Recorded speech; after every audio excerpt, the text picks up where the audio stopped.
suis tellement contente, j'ai vendu tous mes bitcoins à 102 000 $. Atteindre cet objectif n'a pas été facile, il y a eu des moments de doute, des phases où tout semblait stagner, mais malgré tout, j'ai tenu bon et aujourd'hui, je suis vraiment contente d'avoir fait ce choix. Cette vidéo n'a pas pour but de mettre en avant mes profits ou quoi que ce soit de ce genre. Mon objectif, c'est plutôt de partager avec vous pourquoi j'ai décidé de vendre maintenant, même si je reste convaincue que le cycle haussier n'est pas terminé. D'après moi, on est environ à 60% de ce bull run. Les 40% restants risquent d'être encore plus intenses parce qu'il faudra savoir éviter le FOMO, donc la peur de manquer une opportunité, prendre ses profits au bon moment et surtout ne pas se laisser influencer par les opinions des autres. Mais avant de plonger dans le sujet principal, prenons un petit instant pour parler de Bitcoin. Plus de 100 000 $, 100 000 $. Je sais que c'est juste incroyable.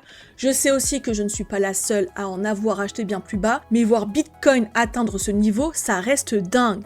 Quand j'ai découvert Bitcoin, il valait 700 $. À l'époque, on rêvait déjà d'un Bitcoin à 100 000 $. Mais tant que ça ne se réalise pas, on n'y croit jamais totalement. Et maintenant qu'on y est, on entend déjà parler d'un Bitcoin à 1 million. C'est drôle parce qu'on entre encore dans ce cycle de projection, on se dit que ça arrivera peut-être un jour, mais tant que ça ne se concrétise pas, le doute persiste. Personnellement, je suis convaincue que Bitcoin dépassera ces niveaux un jour. Avec les évolutions des politiques monétaires, les décisions des gouvernements et l'idée qu'il pourrait devenir une réserve de valeur comme l'or, voire beaucoup plus précieux, ce scénario me paraît de plus en plus probable. Pour ceux qui attendent cette réponse, non, ce cap des 1 million de dollars ne sera pas franchi durant ce cycle. Et dans cette vidéo, je vais vous partager les raisons qui m'ont poussé à vendre mes bitcoins maintenant. Je vous expliquerai également ce que je prévois de faire dans les 40% restants de ce cycle pour optimiser mes profits. Ce que je vais te dire n'engage que mon avis, bien sûr, tu es libre d'être en désaccord et je t'invite même à partager ton point de vue en commentaire. En ce moment, je ressens une grosse euphorie sur le marché. Et selon moi, investir dans Bitcoin aujourd'hui serait une erreur. Bitcoin est passé de 15 000 $ à plus de 100 000 $, presque un x7. Mais c'est avant, dans le creux du bear market, qu'il fallait en acheter. C'est toujours là que se trouvent les meilleures opportunités. Après, tout dépend de ton horizon d'investissement. Si tu joues sur ce cycle, ta stratégie et ta prédiction de prix feront toute la différence. Si acheter ou accumuler du Bitcoin correspond à tes objectifs, fais-le. Mais réfléchis bien à ta situation, ton plan et ce que tu veux accomplir. Je sais déjà que dans les commentaires, certains diront « Sana, tu aurais dû attendre pour vendre plus haut ». Je suis d'accord avec vous, mais j'ai quand même acheté du Bitcoin autour des 23 000 $ et je reste fidèle à mon plan. Même si Bitcoin monte encore, je préfère prendre mes profits maintenant car on ne peut jamais vendre exactement au sommet. Et ça, c'est une règle que tout investisseur devrait garder en tête. Tout comme la maîtrise de ses émotions. Honnêtement, je ne regarde plus le prix avec émotion. Dès le début, j'ai appris à me détacher de tous mes actifs. Toi aussi, pose-toi un plan clair, gère tes risques et prends des bénéfices quand c'est nécessaire. Peu importe si Bitcoin monte à 200 000, 300 000 $ ou plus, je resterai fidèle à ma stratégie, sans regret ni frustration. Pourquoi j'ai vendu mes Bitcoins? D'abord parce que je veux renforcer ma position sur les altcoins. Nous entrons bientôt dans l'altcoin season et c'est là que les opportunités explosent. Certaines cryptos offrent des potentiels bien plus intéressants. Ensuite, parce que je veux avoir de la liquidité. Ne pas en avoir dans ces moments-là est l'une des plus grandes erreurs. Les opportunités, il y en a et il y en aura toujours. Et les corrections aussi. Alors être prêt à jongler entre différentes opportunités demande de la flexibilité et pour ça, il faut des liquidités. Et pour finir, vendre mes bitcoins ne veut pas dire que je n'en rachèterai plus. Je sécurise mes profits pour rester stratégique, lucide et prêt à agir sur les prochaines opportunités. Si toi aussi tu veux accumuler du bitcoin ou acheter facilement tes crypto-monnaies, je te recommande Bitpanda, le partenaire de la chaîne. Bitpanda est une plateforme incontournable en Europe, régulée dans plus de 10 pays dont la France, avec son enregistrement PSAN auprès de l'AMF. Avec plus de 5 millions d'utilisateurs, elle propose plus de 3000 actifs, dont 500 cryptos, ainsi que du trading d'actions sans commission et plein d'autres services qui rendront ta vie d'investisseur beaucoup plus simple. Pour les traders plus avancés, Bitpanda a lancé Bitpanda Fusion, la plateforme qui offre des fonctionnalités de trading plus rapides et des outils d'analyse graphique pour peaufiner tes stratégies. Donc c'est accessible via l'application web, elle est idéale pour ceux qui veulent aller beaucoup plus loin dans leur investissement. Alors sans plus attendre, profite d'un bonus en passant par mon lien et rejoins une plateforme sécurisée, fiable et conforme aux normes européennes. Merci encore à Bitpanda d'avoir sponsorisé cette vidéo.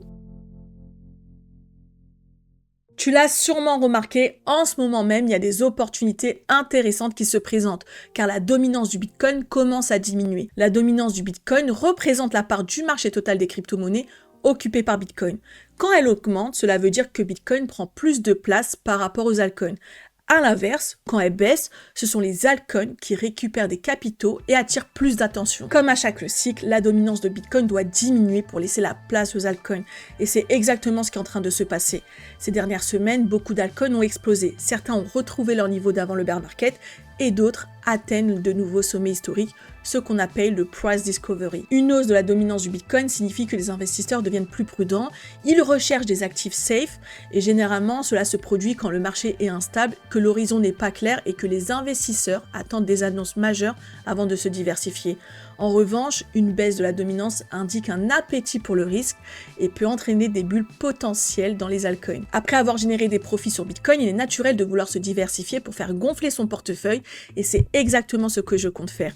Si tu veux comprendre comment les différentes phases d'un cycle haussier fonctionnent et comment en profiter, je te recommande de regarder cette vidéo, elle t'aidera à mieux comprendre la dynamique du marché et à prendre des décisions plus claires. Concernant la dominance du Bitcoin, c'est vraiment un indicateur super important à suivre, car il permet de mieux comprendre la tendance du marché et de savoir quand se positionner. Si tu n'utilises pas de levier, suivre la dominance peut ne pas sembler si utile, sauf pour te situer globalement. Mais si tu fais du trading actif, c'est un élément à prendre en compte pour mieux comprendre la dynamique des altcoins et anticiper les mouvements du marché.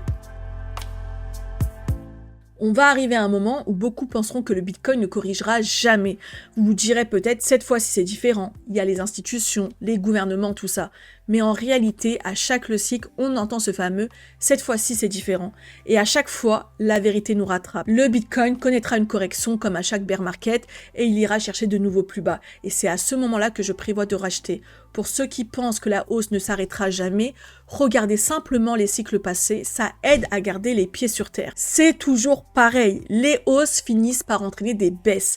Le problème, c'est que certains se positionnent trop tard sur le Bitcoin. Et si le Bitcoin ne fait plus de grosses nouvelles jambes haussières, c'est à cause de la dominance des altcoins face au Bitcoin qui prend de plus en plus d'importance dans ce bull run. Je sais que certains diront un Bitcoin égale un Bitcoin. Mais la plupart des gens qui investissent dans le Bitcoin, c'est pour ajouter un actif à leur portefeuille. C'est ça la réalité, c'est chercher un rendement ou profiter des gains potentiels.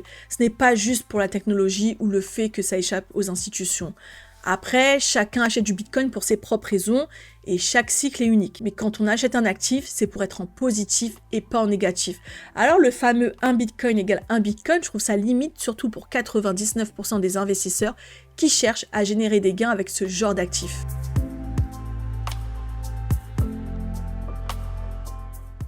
Peut-être que je me trompe en disant qu'il reste 40% de bull run, peut-être qu'on est déjà au sommet sans le savoir, ou au contraire qu'on vient tout juste de lancer un giga super cycle. Peu importe. La vérité, c'est que personne n'en sait rien. Ni toi, ni moi, ni les autres. Une seule mauvaise nouvelle peut suffire à tout faire basculer et te faire perdre ce que tu as construit durant ce bear market et ce que tu as construit récemment. Et la seule vraie protection, c'est la prise de profit. Fais attention aussi à prendre en compte les risques à court terme. On n'est jamais à l'abri d'une correction. Les tensions géopolitiques ou d'autres événements inattendus peuvent impacter le prix. À ce stade du marché, on a tendance à moins envisager cette possibilité, mais il ne faut jamais oublier que tout peut arriver. La frustration fait aussi partie du jeu. Attendre une correction qui ne vient pas ou vendre trop tôt, ça peut arriver. Mais avec une stratégie de sortie bien définie, tu peux limiter ces regrets. Reste discipliné et ne laisse pas tes émotions te contrôler. Et n'oublie jamais cette phrase, elle t'aidera, enfin je l'espère qu'elle pourra t'aider au cours de ce bull run. Mieux vaut un profit certain aujourd'hui qu'un sommet incertain demain. La vidéo prend fin, j'espère que la vidéo t'aura plu. N'oublie pas de donner ton avis en commentaire, à t'abonner et nous comme d'habitude, on se retrouve sur ma chaîne pour une prochaine vidéo. À bientôt.